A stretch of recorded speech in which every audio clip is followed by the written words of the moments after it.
Picture this. I'm at a party, and someone walks up to me asking, "What do you do for a living?" I tell them, "I work in the wine industry." 9 out of 10 responses are, "I have no idea about wine."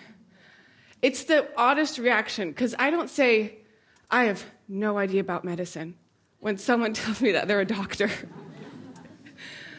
But wine has this intimidating effect on people. It intimidated me too. Then I studied it.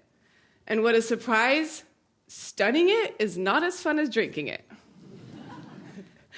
Everything started in California, where I studied for my wine specialist certification. The material was so dry and rational and technical that it almost killed my joy for wine. And that is why I'm here today. I want to show you guys a new way of wine communication.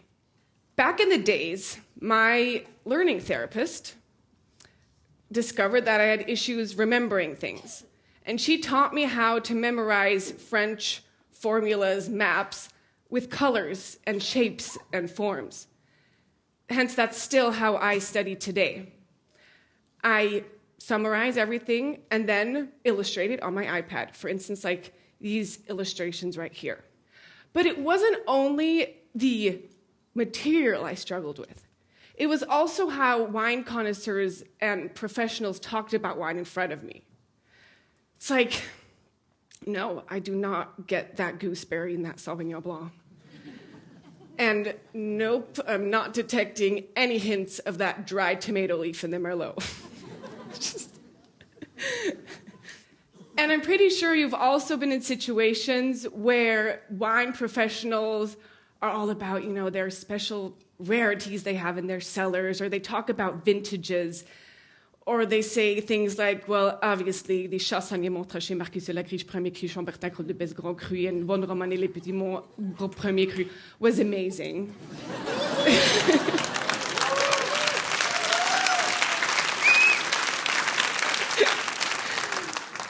It was all vintage 1985. I'm just like, okay. So the wine industry can seem extremely exclusive, expensive, refined, and almost a little elite. So that's my mission. It's to simplify wine communication. Wine is culture. It's a cultural asset for over thousands of years. It has been the second oldest beverage aside from water. It's also just Mother Nature's heritage. It grows in dirt, no offense to the word terroir, like any other vegetable or fruit. And then the aim of winemaking is to actually produce fermented grape juice that tastes good and reflects a certain parcel of the earth. By now, you've probably also noticed that I don't only want to simplify wine and communication, but I want to create a lighthearted wine world. Wouldn't it be just so much more fun if we would go into a restaurant feeling like, ugh, tonight I kind of want a red wine that has like a sweetness level of a Heinz ketchup. Rather than thinking, ugh, did I like that semi-dry or off-dry wine? So I thought about it. What are these situations that inhibit us? What are these inhibitions around wine? And I came to the conclusion that there's 2 situations. First situation is in a restaurant, picking out a wine. Second situation is you're in a shop, picking out a wine. So in a restaurant, most restaurants cannot afford a sommelier. So you're either stuck with a wine list of 50 pages with words you've never seen in your life, not to mention pronounced them before. And then, or you trust the recommendation of a waiter. And then it begins. I cannot tell you how often I have heard in any group someone say, okay, guys, do you feel like a fruity or dry wine? Those are not opposites. It's the biggest misunderstanding in wine knowledge. Those are not opposites. These are opposites. You have the sweetness levels on this axis. Sweet dry, you can't taste any residual sugar.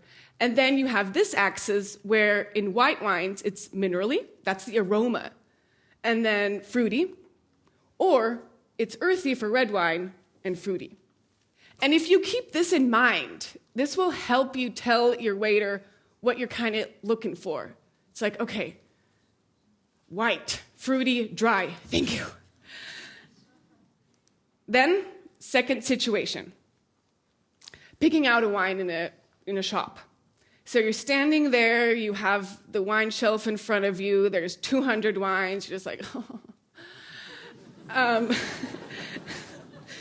You have your budget of 15 francs, your eyes wander to the middle part because you know that those are my average prices right there.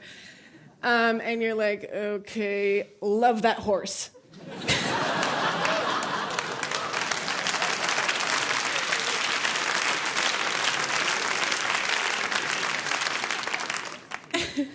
82% of people pick out their wines like that. It's efficient. But the chance of actually getting what you want is pretty small. What if we would approach the wine shelf with the same efficiency, with the same budget, but actually come out with a wine that matches your taste buds?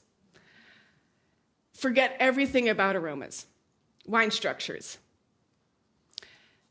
They're like equalizers. They go up and down. Every wine has its structure. Sugar, acidity, alcohol, tannins. Tannins, red wine.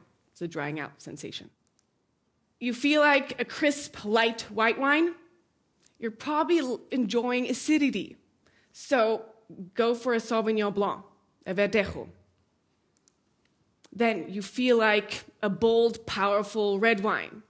You probably appreciate tannins, a little bit more alcohol. Those pillars go up.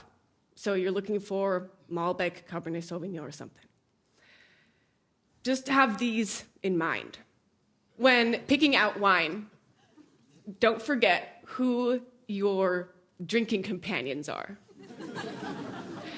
What's the occasion? Why are you buying this wine for? I am going to give you a few tips so you can blindly choose a wine from the shelf. So, apéro. We all love apéro. Go for a Sancerre. It's a Sauvignon Blanc from France. It's crisp, it's light, and it will waken everyone up after a long work day. Then, your boss's birthday.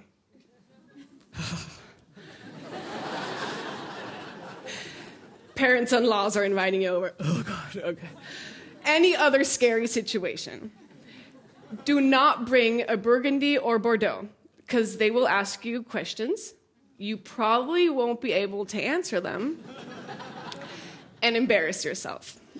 So, bring a Brunello di Montalcino. It's 100% Sangiovese. It's a top-notch wine. A celebration. Bring Cava. Cava is a sparkling Spanish wine that tastes just like champagne but costs half the price. Date night. Bring a Ripasso or Amarone. The higher level of... Yay. The higher level of alcohol will lower your inhibitions. Then, family dinner. Bring a Tempranillo. Everyone loves Tempranillo. It's a crowd pleaser, and at least no discussions will occur in that area. And then, a party. To a party, you bring a wine where the party's located at. You bring a wine where you're from, where the host is from. It's always a nice gesture. And it's a good icebreaker for when you don't know the people. And so, on that note, next time you're at a party and you meet someone from the wine industry, don't tell them that you have no idea about wine, but ask them what they think about the aroma of gooseberry. Thank you.